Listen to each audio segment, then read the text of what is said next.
Welcome back to Overtime, ladies and gentlemen. Classics will be back, don't worry. But for now, we brought back everybody's favorite facial hair, the findable carpet. It's right here. That's all I am.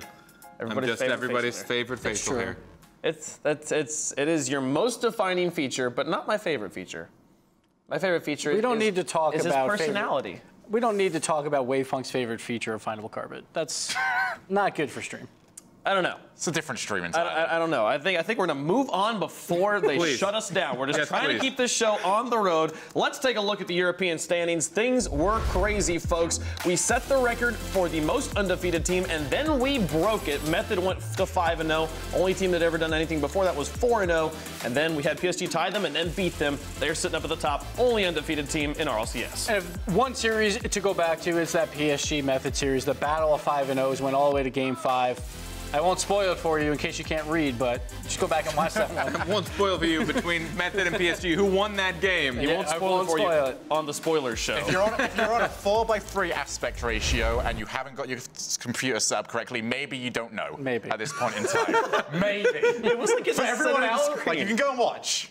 Maybe if you're just, if it's for the poor blind viewer who's just listening and we haven't actually said who's at the top. It is PSG, by the way, who won. Just to clear it up. Spoilers. Spoiler alert. Spoiler alert, it's been days, kids. It's been days. If you're that far behind on the show... Hey, some people have babies, all right? They can't just watch it whenever they want to. That's their problem. Gross. You have a baby, and you're literally here. So I don't see this. Let's talk about who's hot over here in Europe, folks. Had some fun with that over in North America, and now here in Europe. I just want to go down the line here quickly. Carpet, who's hot for you? I mean, it's got to be PSG. PSG. That's too easy. Gale Force. Too easy? Okay. Gale Force. It's PSG. I think we all love PSG. We'll talk about Gale Force in a second, okay? But I think it's fair. I think it's a fair choice to pick Gale Force. Yes, it's the hipster choice. You know, well done. That's exactly what you say, but I'm hipster. Yes.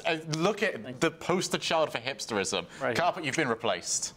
What? Ooh, ho, ho. Oh no! What am I to do? Beards are pretty mainstream right now. Actually, PSG. Yeah, he's managed to switch it over. Let's talk about the most undefeated team in RLCS history right now. PSG has had an amazing season, defeating literally everything that has come in their path, and they went 2-0 this week, going 3-1 against Excel, and then 3-2 in the massive showdown against Method. And Farrah gets dropped from leftovers. Like, nah, it doesn't matter. I'll still make it back to the World Championship. Shawset has always just barely missed. Season 2 was the last team out. Season 3, the last team out. And now Season 4, he finally makes it. And Bluey, the 15-year-old rookie coming in.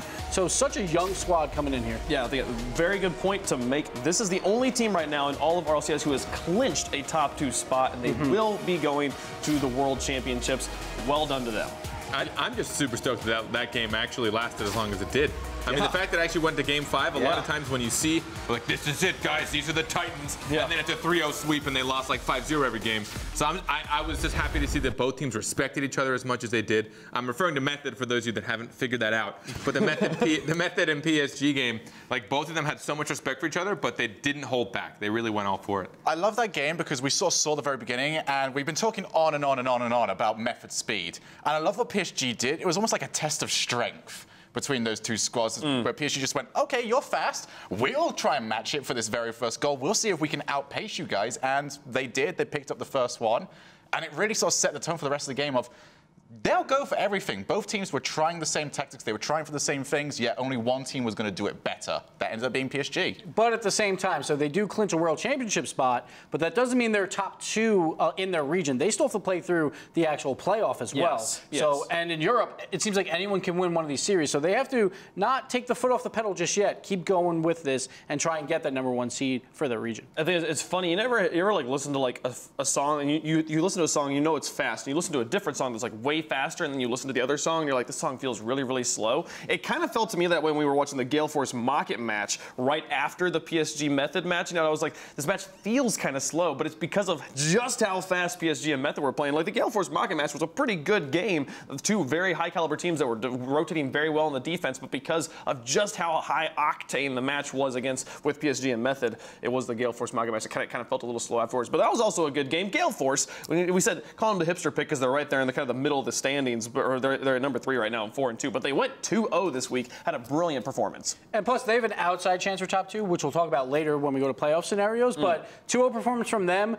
They lost in Game 5 to both PSG and Method earlier in the season, so they could have easily been up there in one of these top 2 spots. So don't count them up. Don't count them out when it comes down to the playoff time, because I think they can do well. Yeah, or count them up. No, please count them up. Most people count up, Gibbs. I mean, some people count down. I mean, at the end of the game, 10. It's like for New Year's and like, pretty situational. I think both are pretty used. Yeah, that's only when you're about to yell at your children, or New Year's is when you count down. I'm gonna count. I don't know. People count to 3 for their kids a lot. Oh, yes, that's counting true. up. So I'm just speaking from personal experience. we're just looking for 2 people without babies trying to talk about kids here. Why are you looking at me for that? Because you're my child. I'm 21. Because you're my child. You are impressive in your teams. You're my son. who's not hot. Just proof that Gibbs is like 60 years old. Let's talk about the antithesis here and the other side of things, because we had 2 teams that also had just heartbreaking weeks here. Flipside Tactics is the first one we'll talk about, a team that definitely had their struggles here. They went to 5 games in both their series and lost them in Game 5 to Excel and Gale Force. And now they're sitting down all the way at the bottom. They are 1-5. They only have 1 game left. And honestly, they have to win that game, basically, versus Team Secret. So to have any chance of going to the playoffs, but they didn't look that great on the defensive side of the ball, I thought. I thought Cookshare had a pretty good showing, but Markey, once in a while, some poor touches. Mystic looked lost once in a while on that 3rd rotation, and that's just enough to lose both these series in 5. Shogun, I almost called you Quinn. Shogun, you said before the first match, you were like, I have to pick Flipside just because I can't see Flipside at 1-4. Now they're at 1-5. So can you see it now? I mean, I kind of have to. It's right in front of me there, just going, yeah, they're definitely at 1-5. They are definitely not performing like they were supposed to this season.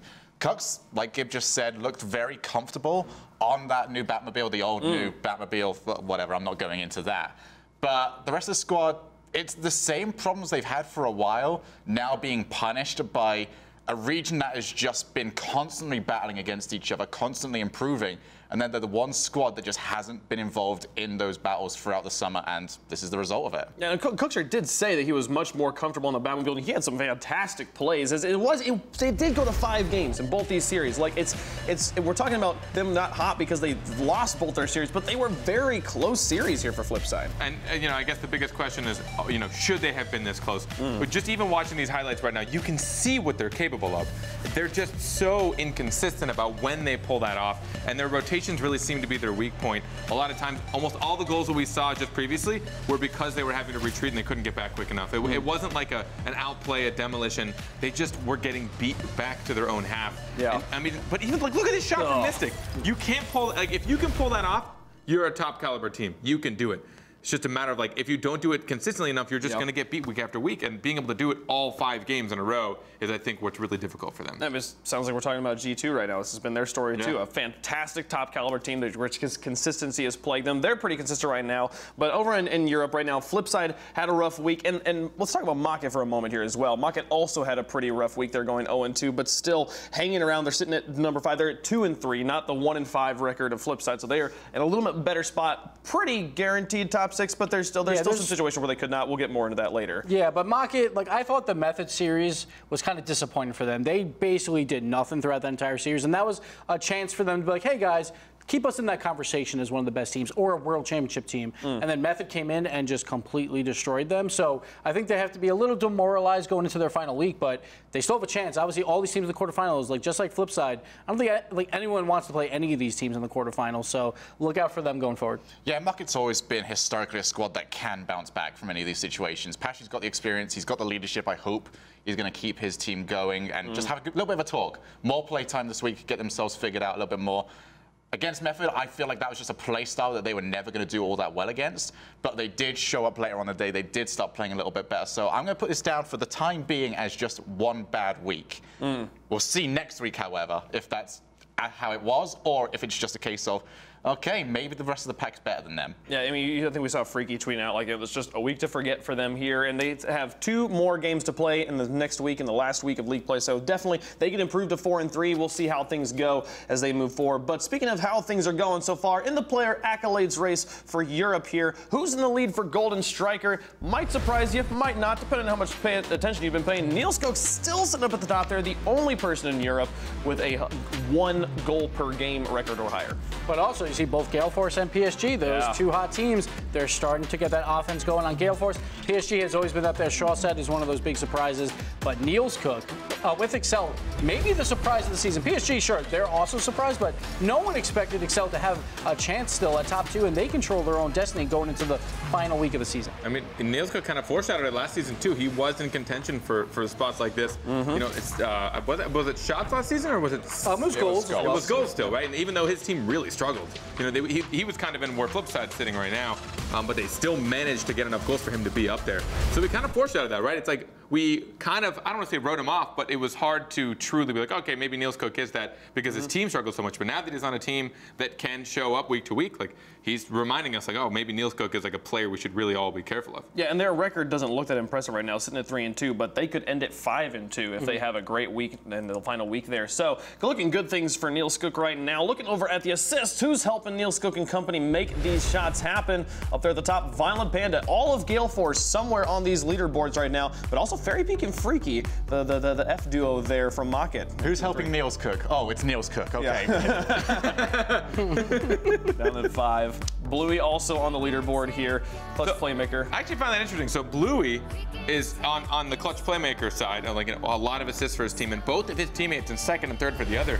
And it's, you know, when you're watching the game, I think it was a little harder for me to pinpoint that because you can tell that they all share it relatively. Yeah. But Bluey, generally, when you have a really highly mechanically skilled player, they tend to be your setup. They tend to be your playmaker, strictly because they can move the field more often, because they're so good mechanically that they can just pull people out of position and then just beat them to it. And then you almost always have something open or a better strike for a teammate. Yeah. And both of them are just coming in. Like, they're both there, number 2 and number 3. We talked about this on the weekend with, you know, what was PSG doing? And they were forcing teams to defend the air dribble from Bluey, so they're falling back, and that opened up all the space for the passing plays there. So because Bluey's creating these opportunities, he's not actually scoring the goals, but it's his threat of scoring the goals that is creating the opportunities for Farah and Shawset. And plus, we saw him also go for demos on goalies. He'll like set up a pass, a small pass to Shawset. Shawset settles that ball down, and Bluey immediately going right for the goalie. Shawset scores just in enough time that it still counts as an assist. This season, whenever I've been watching these VODs, I've kind of seen that there's almost like a new role on these squads, which is now the ball carrier,